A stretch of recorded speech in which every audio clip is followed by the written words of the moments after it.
ውድ ተመልካቾቻችን የዛሬውን ፕሮግራም የነው የዕለቱን ዜና። በቅድሚያ ከህወሓት የተሰማውን ዜና። ህወሓት ከምርጫ ቦርድ መሰረዙን ተከትሎ የተለያዩ ሀሳቦች እየገለጸ ይገኛል። በዚህም ወቅት ያለው ነገር ሀገሪቷን የፕሪቶሪያ ስምምነት መጣስ እንደሆነ ይህንን በዘገባው ላይ አትቶ ለአፍሪካ ህብረትና ለፕሪቶሪያ አደራዳሪዎች ሀሳቡን ገልጿል። በፕሪቶሪያ ስምምነት መሰረት አንደኛው ለአንደኛው ወገን እውቅና እንድንሰጣጥ ያረጋግጣል በማለት ህወሓት ድርጊቱን ተችቷል። ህወሓት በተጨማሪም ለአፍሪካ ህብረት ተጨማሪ የሆነ ደብዳቤ ጽፏል ማለት ነው። ይህንን በተመለከተ በእንግሊዘኛ በጻፈው ባሰራጨው የፌስቡክ ገጽ ላይ ይህንን ሀሳብ አጸጋይቷል።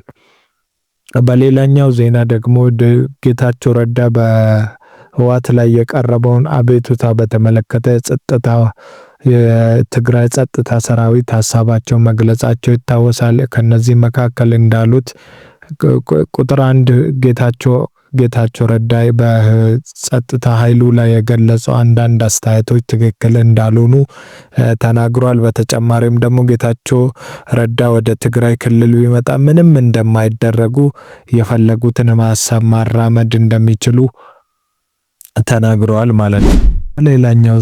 በሌላኛው ዜና ደግሞ የአሜሪካው ፕሬዝዳንት ዶናልድ ትራምፕ ላይ 8647 የሚል መልእክት የቀድሞ የፌዴራል ፖሊስ ዳይሬክተር የሆኑት ኮሚ ሀሳባቸው መግለጻቸውን ተከትሎ ይሄ ደግሞ አሳሲኔሽን አቴምፕት ወይም ደግሞ የግድያ ሀሳብ ያለበት ቁጥር ነው በማለት ከፍተኛ ትችትና ከፍተኛ ኢንቨስቲጌሽን እያስተናገዱ ይገኛሉ። ይህንን በተመለከተ የዶናልድ ትራምፕ ልጅ ጁኒየር ዶናልድ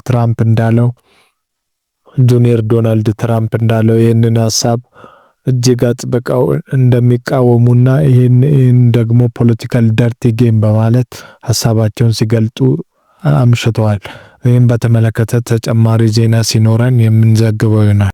መልካቾቻችን አሁን ደግሞ ከኢስታንቡል ወደ ተሰማው ዜና እንሄዳለን። በዩክሬን እና በራሺያ መካከል የተካሄደው ድርድር ለውጦች ማስከተሉን ተከትሎ 1000 ሰዎችን እንደሚቀያየሩ ገልጿል። 1000 እስረኞች በዩክሬን ሳይድ፣ 1000 ደግሞ በራሺያን ሳይድ ድርድሩ የሚያስከትል ይሆናል። በእነዚህ መካከል 1000 ሰዎች የሚቀያየሩ ይሆናሉ። ይህም የሆነው በፕሬዝዳንት ራይዝ ኤርዶጋን አማካይነት የስምምነት እንደተካሄደ እየተገለጸ ይገኛል። እንግዲህ እንደሚታወቀው ዩክሬን ዴሌጌሽን እና የራሺያን ዴሌጌሽን መገናኘታቸውን ተከትሎ የተለያዩ ሀሳቦች እየተሰጡ ነው። የአሜሪካው ፕሬዝዳንት ዶናልድ ትራምፕ እኔ ካልተገኘው በስተቀር ፑቲን ሊገኝ አይችልም በማለት አወዛጋቢና ሀሳብ ቀጥለዋል። ይህንን በተጨማሪ ማርኮ ሩቢዮ የአሜሪካ ሴክሬታሪ ስቴት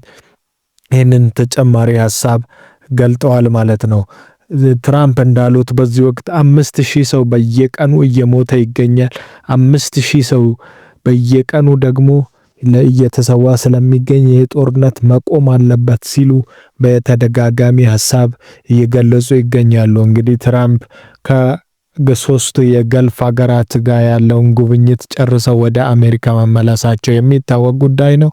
እንግዲህ እንደተባለው ከሆነ የአሜሪካው ፕሬዝዳንት ዶናልድ ትራምፕ እንግዲህ የልጅ ልጃቸውንም ለማየት ወደ አሜሪካ እንዳቀኑና ወንድ ልጅ እንደወለደችላቸው ሴት ልጃቸው እንግዲህ እየተነገረ ይገኛል። ይህንንም ለማየት ከፍተኛ ጉጉት እንዳለባቸው በአቡዳቢ ኤምሬት መናገር ችለዋል። ይህም በተጨማሪ ደግሞ 1.2 ትሪሊየን የሚሆን ዲል እንደፈጸሙ በተለያዩ እየተዘገበ ይገኛል። እንግዲህ በጋዛም ደግሞ የሚገኘው የተለያዩ ህዝቦች ማለቃቸውን ተከትሎ እንግዲህ ከእስራኤል መንግስት የሚመጣውን የጦር እቅድ እንዳልደገፉ እየተነገረ ይገኛል። እንግዲህ በእስራኤልና በሐማስ መካከል በሚደረገው ጦርነት 50,000 ፓለስቲናውያን እስካሁን መሞታቸውን ተከትሎ እንግዲህ በዓለም ላይ ትልቅ ተቃውሞ በእስራኤል ላይ መነሳቱ የሚታወስ ነው። ይህንንም ተከትሎ እንግዲህ ሰላም እንዲመጣ እንግዲህ ስቲቭ ዊትኮፍ የሚባለው የአሜሪካ ልዩ ልዑክ ጥረት እያደረገ ይገኛል ማለት ነው።